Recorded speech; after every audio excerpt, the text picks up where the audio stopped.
Hello, hello. Commentary time, video commentary. Um, I just thought that now is a good time to bring one of these out because it's been a while since I've done one, and I feel like now is a very good time to do one because Elden Ring has had, it's had a little bit of time to settle, and people are coming to conclusions with what they think very early on. Not just about PvE, about the PvP as well. A lot of people have already written it off. Some people are really enjoying it, like myself. Myself, I love this game. I think this is a brilliant, brilliant foundation for something that is going to um, become something much greater than it already is. I genuinely have very high hopes for this game's PvP. I am enjoying it a lot, but I can see a lot of frustration in the community and a lot of confusion and a lot of people trying to come up with answers to very complicated things very early. There, it's always special when these games come out because there is always a merger of the communities. Okay, so people that started with Dark Souls 3 PvP are now coming together with the rest of the communities that otherwise may have started with an earlier game.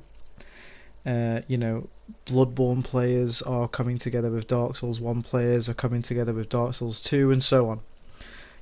We're all experiencing a fresh new game. However, it is very clear that this is built off of Dark Souls 3. So, you've got these Dark Souls 3 players that are very respected, looked upon. People like G9, Nash, various. I'm not super in with the Dark Souls 3 crowd, although those are two people that I know, especially Nash. I've known Nash for a long time, and these are people that are expected to come up with answers to for people's frustrations, you know. And you have to understand that these people are just as fresh to the game as you are, regardless of the foundations that the game is built on. What am I talking about? These are very good Dark Souls 3 players, and just because the game is very similar to Dark Souls 3, they're expected to have the answers right now. And I'm going to tell you, no disrespect to anybody, not a single one of us has a solid answer for the majority of questions that the community is asking. And that's where a lot of the frustration comes from, because with these new games, like it or not, whether you were a good player in 1, 2, 3, Bloodborne, it's almost like a detox of everything that you know. Because in this game there are so many new mechanics and things that we have to get used to that of course it's overwhelming for everybody, and it's very quick to call something overpowered. It's very quick to call something unfair, broken, cheap. It's very quick to say something like that, and I've done it myself. I've made a video about Barricade Shield. So in my opinion, Barricade Shield in its current state is quite broken, and off of what I've just said about people not having the answers about things, I'm now going to give you some of the answers that I have about things. So I wanted to very quickly talk about things that I consider to be a bit of a problem, and not only am I going to tell you why I think they're a problem, I'm going to give you my take on how I would fix them or go about adjusting them, because the one thing you don't want to do is you don't want to make something completely useless. That's not what you want, because for a game to have depth, it needs to have stuff to it. Depth comes with the amount of mechanics that are there for you to use, and if you nerf certain things to the point where they're useless, the game loses its overall depth. So I want to start off talking about Barricade Shield. Barricade Shield takes very, very, very, very minuscule amounts of FP, right? On activation, its block frames are instant. If you lose Barricade Shield and you reapply it, there is no window for punish on Barricade Shield. As well as that, when Barricade Shield is active and you're not doing an input such as a shield poke R1 with an S-stock, you are not losing any stamina whatsoever. Your stamina bar does not move as long as you are simply just holding block. Your stamina bar will not move. Now, I would go about touching this up in I would make Barricade Shield do exactly what it still does. However, I would make it so that Barricade Shield has one, it has a punish window on activation, and two, it doesn't last as long as it does. Currently, Barricade Shield lasts, I think, around about 15-20 seconds. Barricade Shield lasts. And like I said, on activation, there is no punish window. So you have to deal with this thing that can constantly be applied, and when it is applied, it lasts for a reasonable amount of time. 20 seconds, 15-20 seconds is a reasonable amount of time in a fight that most fights can end in like a minute and a half, 2 minutes. That's 20 seconds of that minute and a half, 2 minutes. So I would let it keep its incredible stability. I would rather it have incredible stability than just be useless.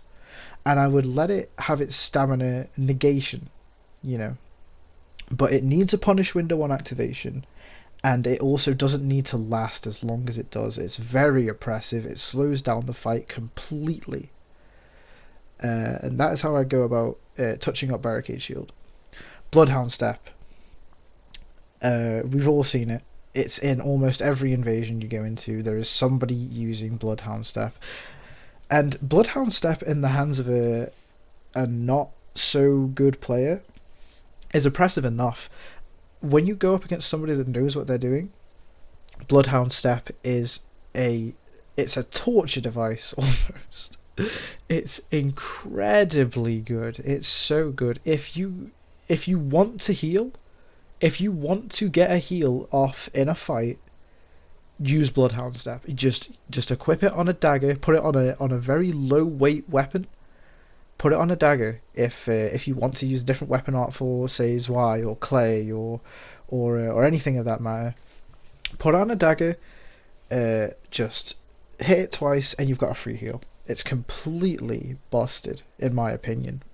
And the way I would go about doing something about Bloodhound Step is I would let it keep its start up iframes.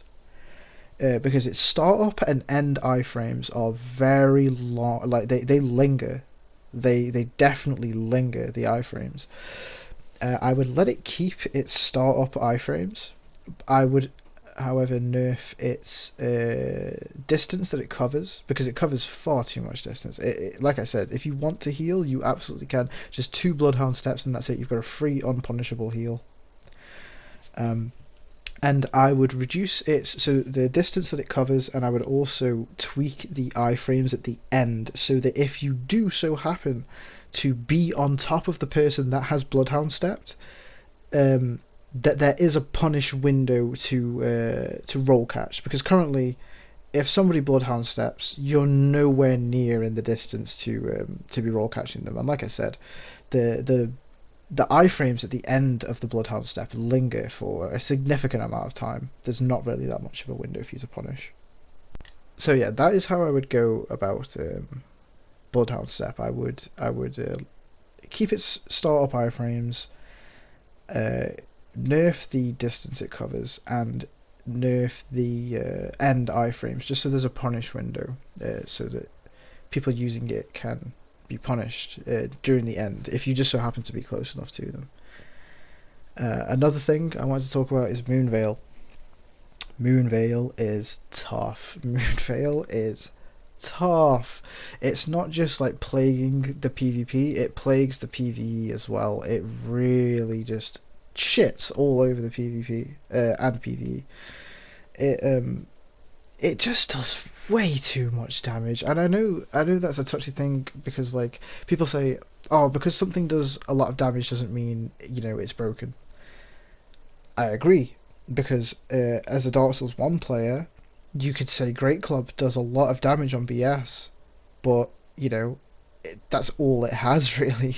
It has the damage on BS, and I guess it has a 200 rolling R1, which is not as good as it is in PTD when you're talking about remaster, but the point still stands. Um, but Moonveil, it has a very, very, very quick Ash of War. Both of them are very quick. Yes, you can sidestep and you can dodge to the side of the downward I think it's the R1, but the R2, the horizontal is instant. It is instantaneous. Like, you cannot react to that. And for the damage that it does, if you're going to make an attack that is that unreactable, you can't be giving it 1,000 damage. And the way that it gets its damage is because it scales in a B in int and a B in dex. So let's say you are 120, 125. You do not need to have 60 dex, 60 int. You do not need it. Simply having like a minimum stat requirement for dex, strength, and then pumping the rest into intelligence, you are already dealing 1,000 damage to people. So it has a B in dex as well, though. So if you have the minimum strength, 40 dex, 40 intelligence, and you're hitting people with the blade as well as the beam on the weapon art, say you hit both at the same time, you are dealing colossal amounts of damage with an attack that is almost unreactable. And the easiest way I'd go about that is it needs a scaling nerf. It really does need a scaling nerf. I think that it needs to stay an intelligence weapon. I would personally give it a C scaling in dex. Maximum it needs is a C. B it's preposterous. It's ridiculous. You don't need to give a katana that much scaling, because it just does too much. It's too much, bro. It is too much. I would give Moonveil a C scaling in dex, just so that if you are going 40 dex, 40 in, which again is not the new soft caps, which I'm going to talk about in this video. It's not the new soft cap. You're not even touching the soft cap, and you're doing insane amounts of damage. And I'm pretty sure it deals like incredibly good poise damage as well. Like, I don't think I've poised through it, and I've been doing poise testing, for crying out loud. I've been using the max amount of poise that I can currently get with everything that I know is in the game, and I can't tank it. It knocks it. It interrupts almost all other Ashes of War. It's just insane. And here's the thing, is you can't say that, oh, just use Perseverance, just tank through it with Perseverance. You don't want to be hit with it in the first place. The problem isn't tanking it. The problem is you just don't want to be hit with it in general. Like, it's not a desirable trade. You can't. It's ridiculous. It needs a scaling nerf, and I would give it a CB. Give it a C in dex, give it a B in intelligence, and I would leave it at that. That's how I would approach Moonveil. It needs, if you're gonna give it an instant attack, you can't have it be doing 1,000 damage. It's just not fair. It's going past the point of just adapt, is what I'm trying to say, because there is adapting, and then there is getting hit for 1,000 damage in an instant, in like one frame. So that's how I would go about Moonveil. Now, in talking about soft caps, new hard caps, I've never seen such a big shitstorm about something that really doesn't need changing whatsoever. And I don't understand where people are coming from with these points of, there's new soft and hard caps, therefore the meta must change, things must change. Why?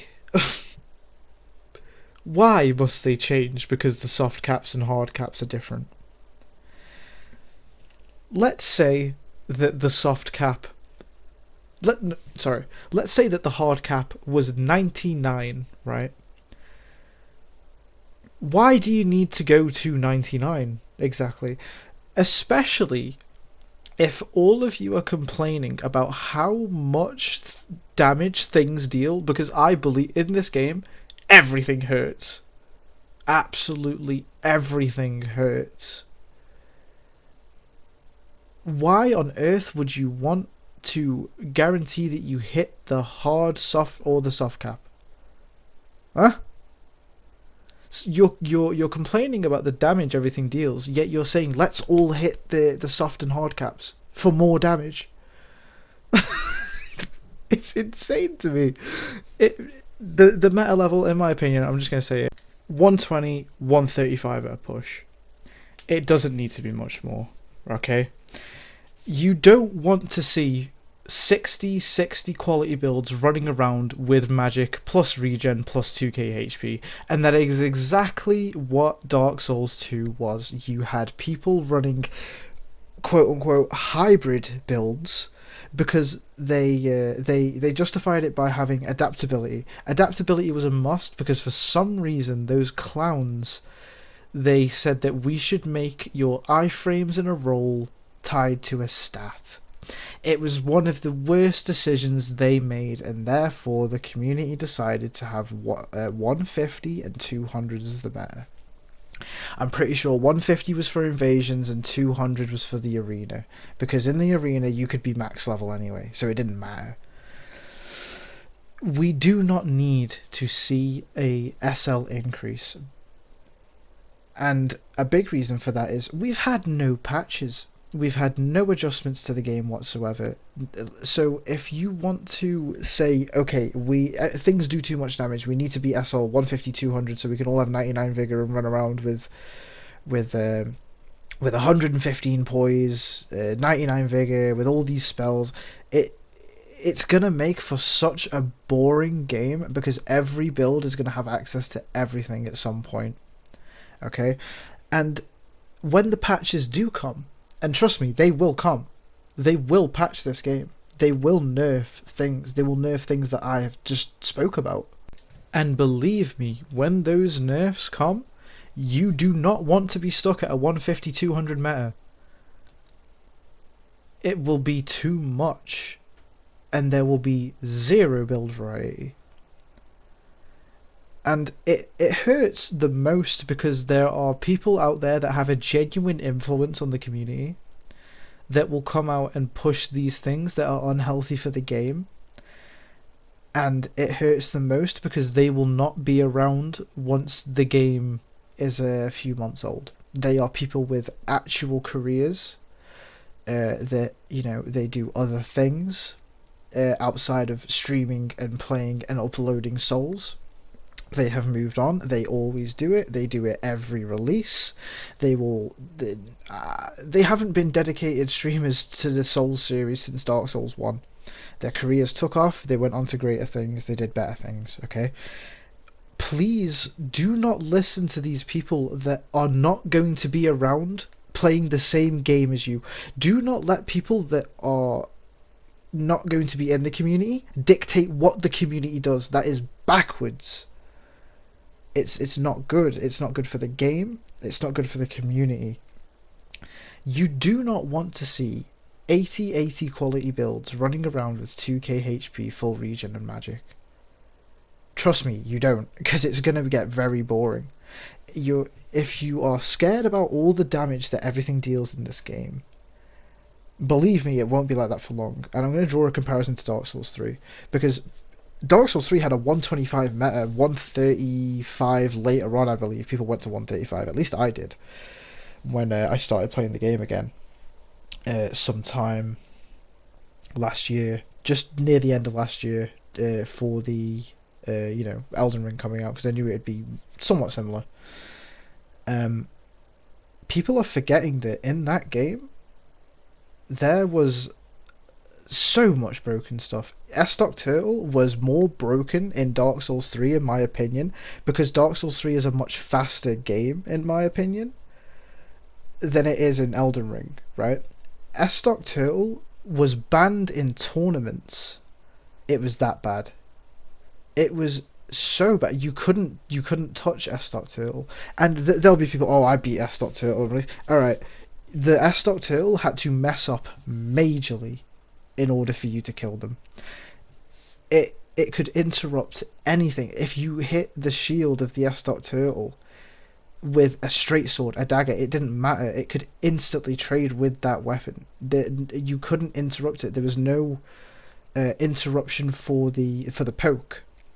So the S. Turtle, all they would have to do is as soon as you come near them is poke, because if you hit their shield, you wouldn't like stagger the shield. It would remain with the stability that it had. Um, Gotthard's had an instant L1 that traded with anything. When you were using both the two-handing it, essentially, when you were using that and you did the rolling L1, it was instant. It could reaction trade with anything that you did. If somebody rolled, what people were doing is they were rolling around. They were just spamming roll, because rolls didn't take that much stamina in that game. They were just spamming roll and waiting for you to swing with even just a straight sword, because they could reaction punish your straight sword and they would hit you for 1,000 with the Leo ring. Fume's ultra great sword. If it hit you twice, you died. And that game had a 2-hit guarantee mechanic. If you hit somebody once, you were guaranteed to hit them the second time. And it killed you in 2 R1s. These games are not so far apart from each other as you might think. I'm talking about the release of Dark Souls 3. Dark Souls 3 is a completely different game now. But at the release of Dark Souls 3, you had counter Astoras as well. Astora's greatsword did a thrust counter on its rolling R1s. It had insane hyper armor with very little poise. So again, like Gotthard's, you would just roll around waiting for somebody to do something, and as soon as they did, you'd hit them for 1,000 damage. Karthus bleed. Bleed Karthus. Whether you were using a shield, whether you were using bleed reduced rings, it didn't matter. Karthus bled you, and when it did, again, 1,000. You were looking at 1,000 damage. God forbid the Karthus was hitting you and then you bled. Never mind just like, Karthus with bleed hitting your shield and bleeding you. Because of the 2-hit guarantee, you were getting hit once, getting hit twice, getting roll caught, getting hit again, and then bleeding and dead. These games are not so far apart as you might think. I know I've already said that, but I need to push this, because people they're like, oh, this is completely abnormal. It's never been like this. It's been like this since the beginning, since Demon Souls, since Dark Souls 1. It's been like this. The changes will come. And like I said at the very beginning, we are looking for answers too soon. We don't have the answers. 2 more topics, and then this is going to be over very quickly. Invasions, people aren't enjoying them. Not that much, at least at meta, because it's plagued with a lot of the stronger stuff. People are abusing literal things that are not intended. I'm not going to go into too much detail because I don't want to push them. I don't want to push these things any more than they already are, because they're already plaguing the game. You probably know exactly what I'm talking about. Invasions are a bit rough. Not every invasion is like it, but you do come across it more than you would otherwise like to. But I can assure you that those things will definitely be addressed. Lately, it's just been a case of using that stuff yourself. It doesn't have to be like that all the time. There are people I've watched, they stream low-level invasions, and you don't really see that stuff. It's more organic, natural invasions when you're doing it at low level. But yeah, there are quite a few people that are not enjoying invasions. My friends are they sometimes they love it, sometimes they absolutely hate it. But it just is what it is. It's a new Souls release. It's early days. It's just what it is. And finally, future content. I plan tech. I've got stuff planned for that. Live commentaries, they're not going away. Somebody said, are you done with them? And I said, no. These are always going to be here, especially when the game has its patches. I'll probably do patch day videos discussing the patch, airing things out for people. As well as that, I want to do builds. When the meta is more fleshed out, I want to do builds and meta stuff in general. So that's what I want to do in the future. So that's what you can expect from me. Anyway, that is it now. I'm out of breath. I am tired. So that's going to be it for now. I just left this clip here because it was pretty funny. But anyway, I hope you enjoyed the video. Thank you. Let me know what you think in the comments. There it is. How, bro? How are you going to let that happen, bro? Oh my god. I'll see you next time.